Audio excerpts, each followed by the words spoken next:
yung mga kasama natin kasi nagre-ready na sila. Narito kami ngayon sa Mother Family Group ng Santa Rosa Healing Program. And then may konting ambag po ang Max DP Construction na services po. I-sponsor ko lang dahil na konting halaga, mapagpasaya tayo sa ating mga biktima ng mga nasundan. Say hi! Hello! Hello po!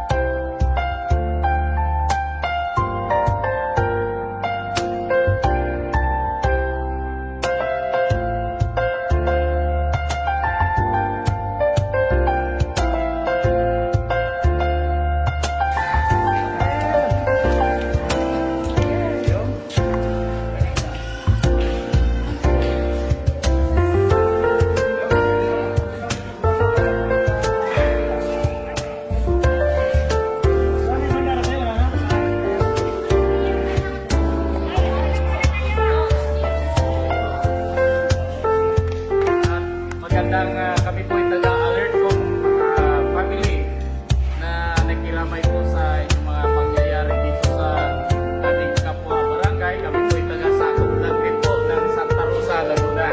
Kaya inyo ay makapling, amin po ay kaingin po. Dalawang barangay pong nasasakupan ng alert komunikasyon family. At ito po yung aking vice, yung vice si Pres Arnel Torrente. At dito pong ating sponsor ng ating reading program na si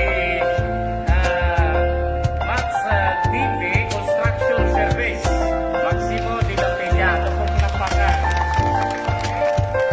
So binigyan tayo ng mga pagsubok na ng Diyos na although hindi, walang sa bagay, binigyan tayo ng mga pagsubok na kayanin natin. Kaya ha. Huwag niyong sabihin na hindi kaya. Kaya kayo po. Kaya ba? Kaya po.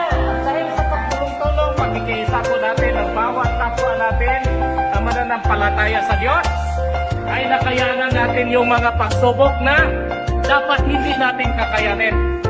Kaya, salamat sa Diyos.